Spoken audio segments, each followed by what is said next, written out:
Renville County, Minnesota, August 1879. The air was thick with the scent of cut hay and the drone of late summer insects, but on the gentle rise overlooking the Minnesota River Valley, another sound cut through the stillness, the rhythmic thud of an axe biting into green wood. The man swinging the axe was Ulrich Holzer, and he was doing something that made no sense. He was hewing massive 12 by 12 rafters, timbers thick enough to support a cathedral. But he had no walls. He worked within the footprint of a ruin, a quartet of silent 5-foot-thick limestone walls that rose 8 feet from the prairie soil. They were the last remnant of the old powder magazine from Fort Ridgely, abandoned by the War Department a dozen years prior. To the other settlers scratching a life from the black dirt, the ruin was a landmark, a pile of useless government stone. To Ulrich Holzer, it was the beginning of a home. That afternoon, 2 riders approached, their horses kicking up puffs of dust. The man in front, Theron Marston, the settlement land agent, wore a coat despite the heat, a mark of his official station. His face was set in a mask of stern impatience. The man beside him, a farmer named Silas Putnam, whose claim bordered the old fort lands, looked on with a kind of pitying curiosity. Marston reined in his horse, looking down at Holzer's work, then at the formidable stone walls. "Holzer," he called out, his voice carrying the clipped authority of a man used to settling disputes with a signature. "I've been down to the land office in New Ulm. You need to stop this." Ulrich paused, his axe resting on a half-finished rafter. He wiped sweat from his brow with the back of a calloused hand. He said nothing. "This is not your claim," Marston continued, gesturing with a gloved hand at the entire site. "The quarter section you filed is adjacent. This ruin, this fortress, is still the property of the United States War Department. You are trespassing, sir, and what's more, you're a fool to waste your time. You can't live in a bunker." Silas Putnam shifted in his saddle. "It's a tomb is what it is, Ulrich," he offered, his voice softer than Marston's, but laced with the same certainty. "No windows to speak of. Stone sweats in the winter. You'll be living in a cave of ice. It's a mad idea." Marston nodded, his point reinforced. "Every dollar you spend, every swing of that axe is a waste. The patent office will not grant you title for improving federal land. You must build on your own ground. From scratch, like every other sensible man here, cease this work. That is not a request." Ulrich Holzer looked at the land agent, then at his neighbor. He looked at the sun-warmed limestone, at the massive, silent walls that had already stood for 2 decades. His English was formal, learned from books, and he used it sparingly. "The stone is here," he said, his voice a low rumble. He turned, lifted his axe, and went back to work. The thudding resumed, a steady, defiant heartbeat on the prairie. Marston saw a stubborn squatter violating federal statute. Putnam saw a madman roofing a military bunker. What did this Bernese Steinmetz, this castle mason from the old world, understand about the physics of 5-foot limestone walls that the agents of progress and the veterans of prairie winters had missed? We dig into the lost science of frontier survival every week, uncovering the forgotten genius of ordinary people who solved extraordinary problems. The story of Ulrich Holzer is more than a tale of stubbornness. It's a masterclass in thermodynamics that modern engineering is only just rediscovering. I promise you will learn exactly how 165 pounds of limestone per cubic foot can turn a single evening fire into 2 full days of warmth. Subscribe to our channel and join a community dedicated to practical wisdom. And let us know in the comments, have you ever seen an old structure repurposed in a clever or unexpected way? Ulrich Holzer was not a farmer. He had no feel for the seasons of the soil, no instinct for judging livestock. He was not a carpenter, though his hands were strong and his axe was true. He was, to the marrow of his bones, a Steinmetz, a stonemason. He came from the canton of Bern, in Switzerland, a land where history was not written in books, but in the enduring mass of castle walls and cathedral foundations. His hands were not trained to the plow handle or the saw grip. They were trained to the facing hammer, the chisel, the plumb line. He knew the distinct gritty smell of limestone dust, the heft of a perfectly squared block, the patient, centuries-long conversation between gravity and compression. He understood that a wall was not merely a barrier, but a vessel. He had brought his wife, Anya, and their two small children, Emil and Lena, to America for the promise of land. What they found was a winter that felt like a personal malice from God.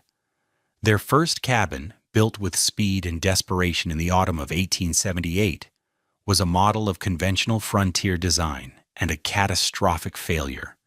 It was a flimsy box of green lumber and sod, a sieve for the wind. The cold that settled over Minnesota that year was a physical entity. It was a predator. Holzer remembered the small, terrible details of that suffering with a clarity that fueled his every action. He remembered setting a wooden box of nails down on the floor, only to have it ring with a sharp, crystalline chime, like a glass jar. The wood itself was frozen solid. He remembered the tin handle of the milking bucket, how it had frozen instantly to the palm of his wool mitten, tearing the fabric and the skin beneath when he pulled away. He remembered the sound of the sleigh runners on the packed snow, not a crunch or a hiss, but a high, thin, continuous shriek, as if the frozen steel were screaming. Most of all, he remembered the sight of his children. Anya had wrapped them in every blanket they owned, but still they shivered. Emil, only 6, had a cough that rattled in his small chest for 3 months. Little Lena's cheeks were raw with chapping. They lived a life huddled around the cast-iron stove, a tiny island of warmth in an ocean of lethal cold. The moment the fire died down, the cold would press in from the walls, tangible and heavy. Anya would wake him in the dead of night. "Ulrich, the fire," she would whisper, and he would rise, his bones aching, to feed the insatiable iron beast. He had burned through his woodpile by February, and spent the rest of the winter trading his labor for the right to fell dead wood on his neighbor's claims. He had built what he was told to build, and it had nearly killed his family. He vowed with the quiet finality of his trade that they would never face another winter like that again. The failure of the standard frontier cabin was not a failure of effort, but a failure of physics. The settlers of Renville County were hard-working and capable, but they were fighting a war against heat loss on terms dictated by the enemy. Their cabins were built of single-layer plank or log walls, chinked with mud and moss, that inevitably dried, shrank, and cracked. Every seam, every joint, every window frame was a breach in the defenses, a highway for cold air to infiltrate. The central problem was a fundamental misunderstanding of heat itself. A homesteader like Silas Putnam believed his roaring stove was heating his house. It was not. It was only heating the air inside his house. Air has a dreadfully low capacity to hold thermal energy. The moment the stove cooled, the heated air would rise, find 1,000 tiny exits through the roof and walls, and be replaced by dense, super-chilled air pouring in from below. The walls themselves remained at near ambient temperature. To lean against the inside wall of a cabin in January was to feel the cold of the prairie itself, a direct, energy-sucking contact. Life became a frantic, exhausting cycle of feeding the fire. Families measured their wealth not in dollars, but in cords of seasoned oak and maple.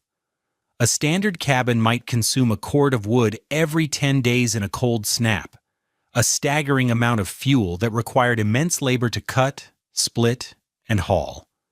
The result was an interior environment of violent temperature swings. One moment you were sweating if you stood too near the stove. The next, a cup of water left on a table across the room would freeze solid. It was a battle they could never win, only survive. The relentless burning of wood was like trying to fill a bucket with a hole in the bottom. The effort was constant, the progress negligible. Ulrich Holzer, the Steinmetz, understood the flaw instinctively. The problem wasn't the fire. The problem was the bucket. A proper house, a house built to master the cold, did not just contain warm air. It had to become warm itself. It needed mass. It needed the thermal inertia that he had known his entire life, the deep, abiding memory for warmth that resided only in stone. As summer waned and the first hints of autumn crisped the morning air, Holzer's project took shape. He ignored Marston's repeated warnings, delivered now with official-looking letters from the land office, which Anya used to help start the evening fire. His work was a study in methodical patience. He had not built the walls, he had inherited them. His task was to honor their strength. He spent weeks clearing the interior of the powder magazine, removing the rubble and debris of a dozen years of neglect. He examined every inch of the original masonry, the work of U.S. Army engineers. The cut limestone blocks were fitted with a precision he deeply respected. He spent a month re-chinking the mortar, using a mix of local clay, sand, and lime that he prepared himself, ensuring the vast stone structure was airtight. His primary labor was the roof. On the top course of the stone walls, he mortared heavy anchor bolts, then hoisted the massive hewn rafters into place one by one, using a simple gin pole and the patient strength of his horse.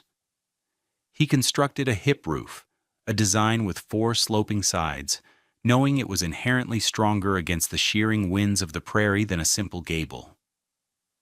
He sheathed it with thick planking and then, over the course of 2 weeks, laid a pristine roof of cedar shingles, each one positioned with the care of a watchmaker. His final, most crucial task was the hearth. He chose the north wall, the side that would bear the brunt of the winter winds. He carefully dismantled a section of the interior stone, going only about a foot deep into the 5-foot wall. Here, he built his fireplace and chimney, using field stone he gathered from his own claim. The design was masterful. The flue snaked upwards inside the massive limestone wall. This meant the hot smoke and gases from the fire would not just exit into the sky. They would first heat the very core of the north wall. He was not just installing a fireplace, he was plugging a furnace directly into the heart of a 300-ton stone battery. Theron Marston made one last visit in late October, as the trees along the river turned to gold. He carried a formal notice of trespass, giving Holzer 30 days to vacate the premises. "Holzer, this is your final warning," Marston said, his voice devoid of its earlier anger, replaced now by a weary resignation. "The department is prepared to remove you by force. I don't want to see it come to that. A man with a wife and children. For God's sake, abandon this folly. You will lose everything you've put into it. The government does not reward squatters." Ulrich Holzer was fitting a simple wooden door to its frame. He paused and looked at the land agent. He gestured to the silent, solid walls around him, to the tight roof above, to the massive stone hearth. "Mr. Marston," he said calmly, "the winter is coming. My family will be warm." He returned to his work, leaving the land agent standing alone with his useless paper. What Ulrich Holzer understood was a principle of physics so profound and so elegant that it bordered on magic, thermal mass. To Theron Marston and Silas Putnam, the 5-foot-thick limestone walls were a liability, heavy, cold, and immovable. To Holzer, they were a reservoir. The science begins with 2 numbers. The first is specific heat capacity. This is the amount of energy required to raise the temperature of a material. Water has a high specific heat. It takes a lot of energy to heat it up, which is why a pot of water takes time to boil. The limestone of the fort walls had a specific heat of 0.21 BTU per pound per degree Fahrenheit. This is less than water, but far greater than air.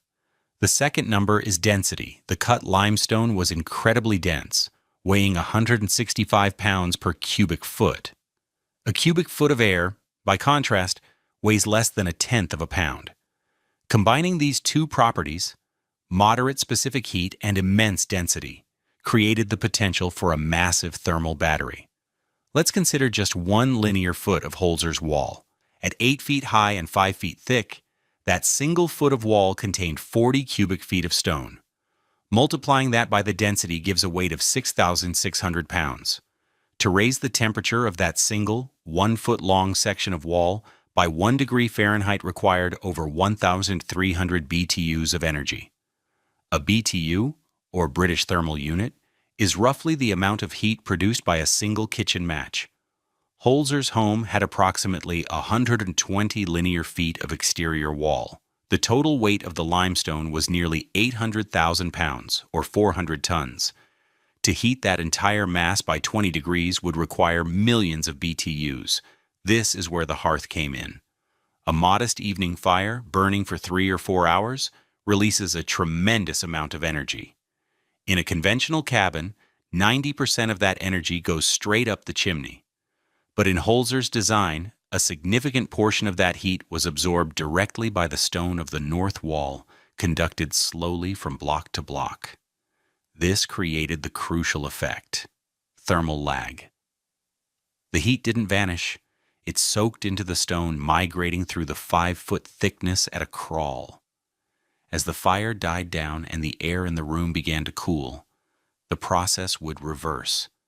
The immense reservoir of heat stored in the walls would begin to flow back out, radiating gently into the living space. The walls had become the stove. They smoothed out the wild temperature swings of the prairie winter, absorbing energy when it was abundant during the fire, and releasing it slowly and steadily when it was scarce, through the long, cold night and the following day. Holzer wasn't fighting the cold with a frantic, roaring fire. He was taming it with the slow, geologic patience of stone. He had built a home that possessed a memory of warmth. That November, the winter came not as a gradual cooling, but as an invasion. A titanic mass of Arctic air, a polar vortex, descended from the high latitudes and squatted over Minnesota, holding the landscape in a frozen siege. For 21 consecutive nights, the temperature in Renville County plunged to 41 degrees below zero. A brittle, windless cold settled in. The sun, when it appeared, was a pale, useless disk in the sky. In the settlement, the thin plumes of smoke from every chimney told a story of desperation. The smoke itself seemed to freeze. As the water vapor hit the super-chilled air, it condensed and crystallized instantly, building up on the roofs around the chimney pipes. By the end of the first week, every cabin and house wore a bizarre crown of 4-inch, needle-like frost crystals, a delicate and terrifying monument to the sheer volume of heat being lost to the sky. Inside those homes, life ground to a miserable halt. Families lived in a single room, draped in coats and blankets. The frost crept across the window panes, then across the walls themselves, a creeping tide of white. Inside Ulrich Holzer's stone house, a different reality prevailed. The first night the temperature plunged, Ulrich built a strong, steady fire in his new hearth. The flames licked the fieldstone, and the smoke snaked up the flue, warming the core of the great north wall. He banked the coals before bed, and the family slept under simple wool blankets. The next day, there was no fire. The air outside was a painful, searing cold, but inside the stone walls, a gentle, even warmth radiated from all sides. It was a silent, motionless heat, the kind you feel but cannot source. Anya baked bread, the yeasty smell filling the single large room. Emil and Lena, in their shirt sleeves, drew pictures on a slate tablet on the floor, a floor that was cool but not cold. There were no drafts. A candle flame on the table stood perfectly erect, unshaken by any infiltration of outside air. As a quiet experiment, Anya took a small pat of butter from their churn and left it on the deep, interior sill of a small window Holzer had cut in the south wall. In any other house, it would have been as hard as a rock in minutes. Here, it remained soft, yielding, and ready to spread. They burned one fire in the evening for a few hours. That was all. Their woodpile, stacked neatly against the east wall, seemed almost untouched. Theron Marston held out until the third week of the cold snap. His own office was an icebox, his inkwell frozen solid every morning. His frustration with the stubborn Swiss squatter had hardened into a cold resolve. The law was the law, and the winter was no excuse for anarchy. Bundling himself in a buffalo coat, he saddled his horse and set out for the fort ruins to deliver the eviction notice in person and see that its terms were obeyed. The ride was brutal. The air was so cold it felt like shattered glass in his lungs. His horse's breath froze instantly on its muzzle. By the time he saw the low, solid shape of Holzer's roofed ruin, the sun was setting, and the temperature was plummeting once more. He knew he couldn't make it back to town. He would have to ask the squatter for shelter for the night before evicting him in the morning. The irony was not lost on him. Holzer met him at the door and, seeing the state of the man and his horse, simply nodded and gestured him inside. Anya gave him a bowl of hot soup. The place was astonishing. A small, pleasant fire crackled in the hearth, but the warmth in the room was something else entirely. It was a pervasive, gentle presence, a warmth that seemed to emanate from the very stones. Marston, huddled in his greatcoat, slowly began to thaw. He saw the two children playing on the floor, looking healthy and comfortable. He saw no signs of hardship. Holzer offered him a bedroll near the fire. Marston, exhausted, accepted.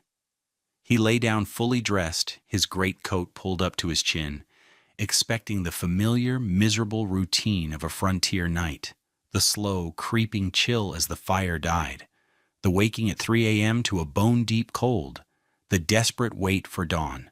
He woke with a start. It was pitch black, but he was not cold. He was hot. He was sweating profusely inside his coat. Confused, he sat up. The fire in the hearth was nothing but a bed of glowing red embers.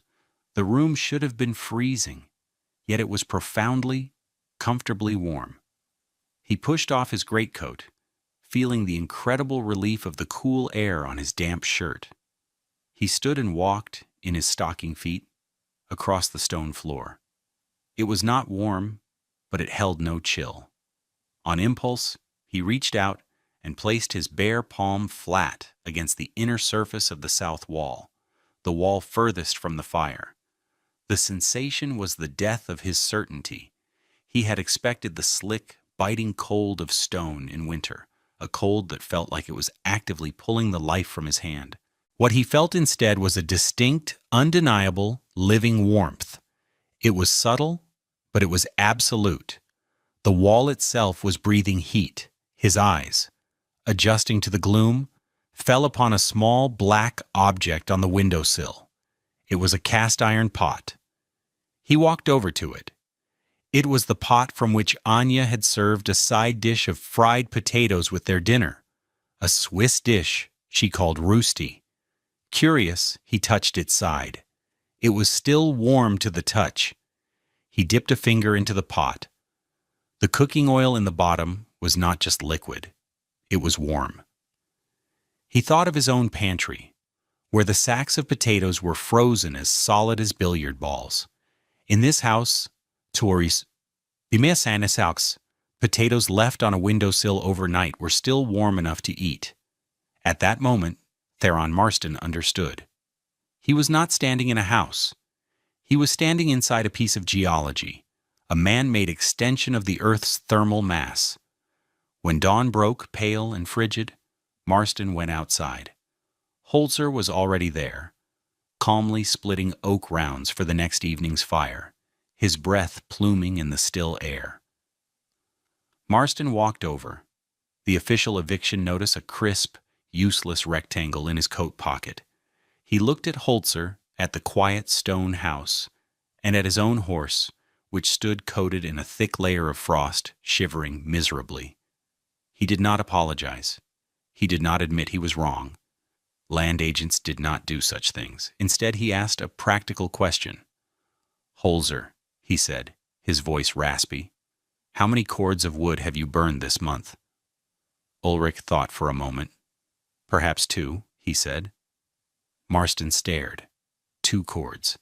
He himself had burned through 4 at his small office, and had been cold the entire time. He looked at the house again, then back at the quiet Swiss man. The narrator's voice reflects on the moment. Marston realized Holzer hadn't built a house. He had built a season.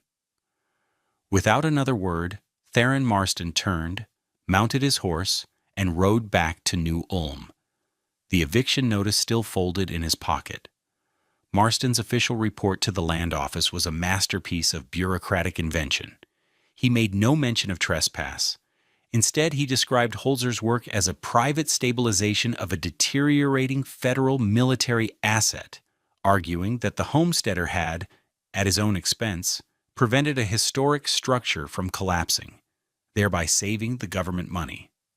The argument was flimsy, but in the face of the ongoing brutal winter, no one was eager to question a success. The story, however, began to travel. It was too strange, too dramatic to remain quiet. It reached the ears of a surveyor for the Minnesota Historical Society, a man tasked with documenting the state's pioneer heritage for a quarterly publication called Pioneer Memorials. Intrigued, he made the journey to Renville County in February. He spent 2 days with the Holzers, measuring the walls, sketching the roof design, recording temperature differentials with his own thermometer, and documenting Ulrich's fuel consumption. The result appeared in the March 1880 issue, a 3-page article, complete with diagrams, titled A Novel Application of Military Masonry for Domestic Habitation. It detailed the Holzer method, presenting it not as folklore, but as a sound engineering principle. The article circulated among the land-hungry and winter-weary settlers of southern Minnesota. By the following autumn, the War Department had received 6 formal petitions from families in neighboring Sibley County, where the ruins of Fort Cox lay moldering. They cited the Historical Society article and requested permission to reclaim the abandoned government stone for their own homes. The idea had begun its spread, not as a whispered rumor, but as a documented and repeatable piece of practical science. Ulrich Holzer, the castle mason from Bern, had done more than build a warm house. With the tools of a trade that was already ancient, he had perfectly anticipated the principles of modern building science. Decades before architects and engineers would give them names, he had built a functional trombe wall, a passive solar heat sink, and a high-mass thermal storage system. His simple, powerful design demonstrated a truth that we are still rediscovering today, that the most elegant solutions are often not about adding more power, but about intelligently conserving the energy you already have. His stone fortress was a machine for living, a century ahead of its time. The powder magazine at Fort Ridgely had been built for a single, violent purpose: to contain an explosion, to absorb and smother a blast of instantaneous, destructive heat. Its 5-foot walls were an architecture of war, designed to stand against a moment of extreme violence. They were a vessel of contained force. Ulrich Holzer looked at those walls and saw not their past, but a different future. He saw in their immense, silent mass a different kind of strength, the capacity to absorb not the heat of gunpowder, but the gentle warmth of a winter fire, and to hold it against the long, cold siege of a Minnesota night. He didn't build a wall against the weather. He taught a wall built for war to stand against winter instead. He turned an architecture of fear into an architecture of survival. Thank you for joining us on this journey into the past. If you believe, as we do, that these stories of ingenuity hold valuable lessons for our own time, please consider subscribing to our channel and liking this video. It helps us to continue our research and bring more of these forgotten histories to light. Our question for you this week: what is the most clever example of energy efficiency, old or new, that you've ever encountered? We look forward to reading your thoughts in the comments below. This video presents historically inspired reconstructions for educational and storytelling purposes. The characters, names, and specific events depicted are fictionalized for narrative effect. However, the techniques and scientific principles are based on real historical practices and engineering. Any application of these or similar techniques in a modern context should be done in accordance with current building codes, safety guidelines, and professional regulations. This content does not constitute professional, technical, or legal advice.